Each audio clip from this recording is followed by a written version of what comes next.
So, yan. Dito, actually, yung mga nandito lang mga manok. Pero kung minsan, pati yung mga bibe, pupunta na rin dito. Yan. Maano dito, masaya pag nandito. O, ayun, yun naman yung pato na laki din ay napisa rin sa ano, sa anong pangalan nito?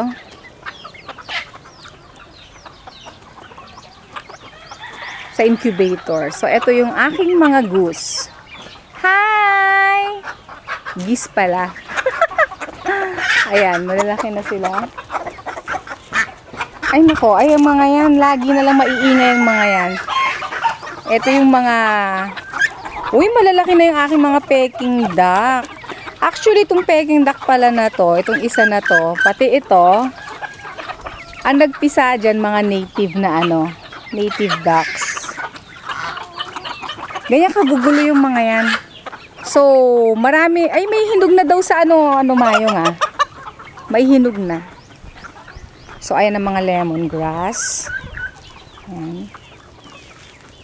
Mayong, siguro tanggalin mo rin ng dumi itong mga, ayun ng, ito, itong mga halaman na to, itong mga, ito, tatanggalin mo rin siya ng ganon, ng mga grass. Ay, ang dami ng hinog ng ano, oh. Ito yung, alam nyo ba yung siniguelas? So, ayan, may mga hinog na. Hopefully, makain to ng mga ano, ng mga alaga namin. Yung mga dumadapo dito sa gabi, karamihan mga saso. So, dito sila dumadapo sa gabi. Gustong-gusto nila tong place na to. So, yun. Wow. Mamaya kakainin kita, ha. Pahingi. O, yun. Ang mga, ayan, yung mga fruit trees namin na tinatanim yan. Saan na ba yun? Ayan. So, meron din akong mga gabi dito. Basta yung dinadaanan ng tubig, inaanuhan namin ng gabi. Ayan. Tapos meron kaming berries, mga mulberries, ganyan. Pero meron akong gustong mulberries, yung mga malalaki yung bunga eh. Actually, pupunta pa lang kami ng Laguna para magkaroon kami ng seedlings na gano'n. Alright. And then, meron kami ditong mga suha. Yan, actually suha ito. Ano yan eh, suhan Davao. Yun, ayun pa. Tapos meron kaming chiko. Ayan. Lumpisan ko na magtanim. Before kasi mga kambing ang mga nandito. Pero, oh yan, yung mga, ano, mga, ito, galing lahat ng incubator, ano lahat ito. Sana ba yun? Ayaw na rin lumabas. Mga incubator hatch. Nagtatago sila sa akin. Yan, kumpleto sila, oh. Wala pa, mga tatlong Peking duck yan, at saka 8 itik. Mga incubator hatch. Yan. Ito, ano to eh, dalandan. So, yun, suha.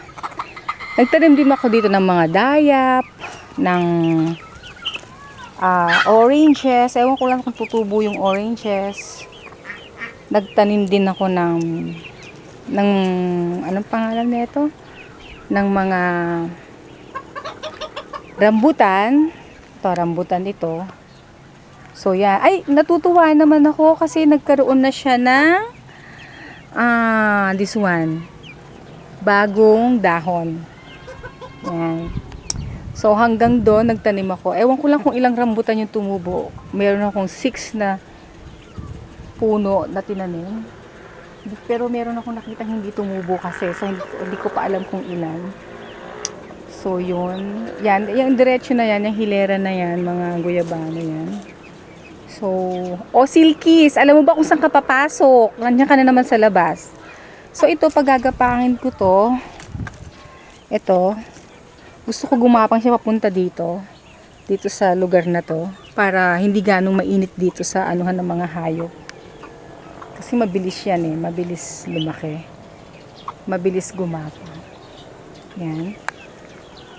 So, ayun yung mga itik. Diyos ko, but yung mga itik, bas gusto ng may kumakain kasing pusa dito na mga ano yung mga maliliit ko na mga sisi, na mga manok, kinakain ng pusa. So, hindi ko alam kung paano ko sila gagawa ng paraan. So, yan. Ayun, some of my saso. Yan. Ako.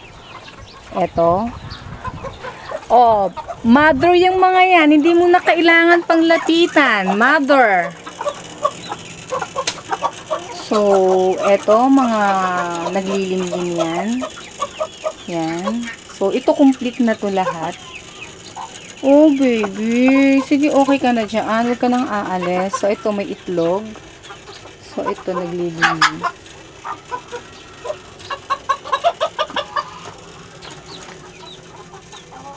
Oh, dalawang chicken lang palang nandito.